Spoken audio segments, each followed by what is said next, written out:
છે ભઈલા? ક્યારનો કોણ ફોન કર્યા કરે છે? એનો ભાઈબંધ. ઓ, ફોન રિસીવ કરે ને સ્પીકર ઓન કર.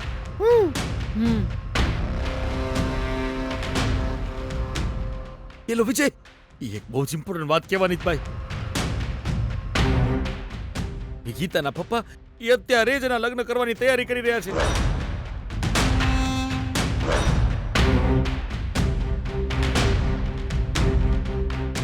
અત્યારે તું જ્યાં ક્યાંય પણ હોય સીધો ગીતાના ઘરે પહોંચ વિજય. અહીંયા આવીશ ને તો ગીતાના લગ્ન તું અટકાવી શકીશ વિજય. પ્લીઝ ભાઈ જલ્દી આવી જા. અરે હું વાત છે, તમે સાચા ફ્રેન્ડ છો?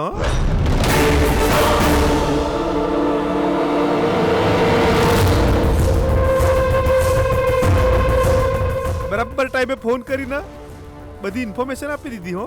અંકલ પ્લીઝ અંકલ, વિજયને ફોન આપો અંકલ. આ બહુ ઇમ્પોર્ટન્ટ વાત છે અંકલ. ઓહ, શેના માટે વિજયને આ બધી ઇન્ફોર્મેશન આલવા? જો એ ઘર હાથે અમાર કોઈ સંબંધ નહીં રાખવો એટલે અમે બધા સંબંધ તોડી નાખ્યા છે. વિજય ત્યાં નહીં જાવ અને કોઈના લગ્ન નહીં અટકાવ. તારે જવું હોય જાન, લગ્નમાં જઈને જમ્યા અને તારા ગેંગને લઈને જજે.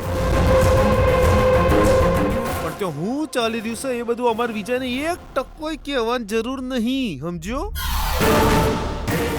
એવું ના કયો અંકલ, વિજય ને ગીતાની જિંદગીનો સવાલ છે. એકવાર જો મોહન સાથે ગીતાના લગ્ન થઈ ગયા ને તો વિજય ને ગીતા ક્યારે એક નહીં થઈ શકે. પ્લીઝ અંકલ, એવું ન થવા દેતા. વિજયને ખાલી એકવાર ફોન આપી દો અંકલ, પ્લીઝ. એ કે પછી તમે જઈને એને કહી દો અંકલ. હું નહીં કહું એને.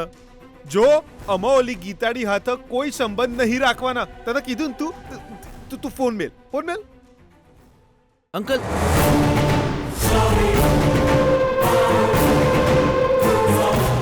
સાંભળ્યું બે ના?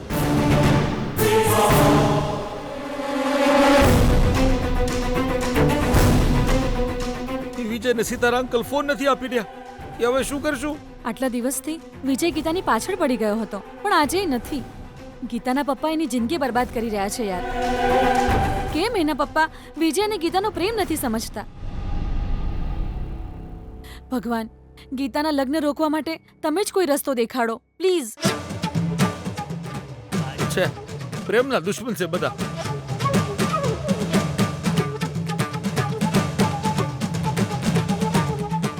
ત્યાં જો મોહન જાય છે, હાલ એનો પીછો કરીએ. પણ કેમ?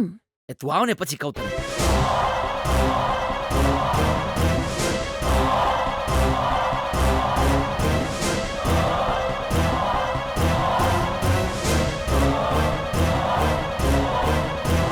જમાયરાજને આવવામાં થોડો સમય તો લાગશે જ. ત્યાં સુધી જરા પંડિતજી સાથે વાત કરી લઉં. આવું શુભ કાર્ય થવાનું હોય ત્યારે પંડિતજી શુભ મંત્રો બોલે ને તો બધું જ સારું થાય.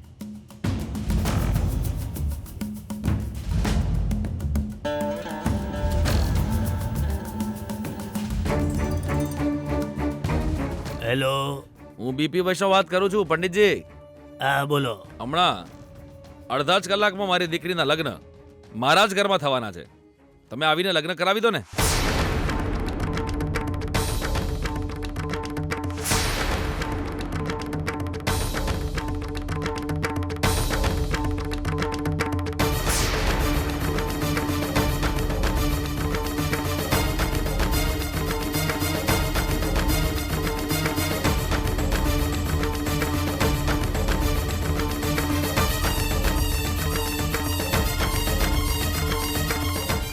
આજે કેમ શું થયું પંડિતજી? શું થઈ ગયું તમને?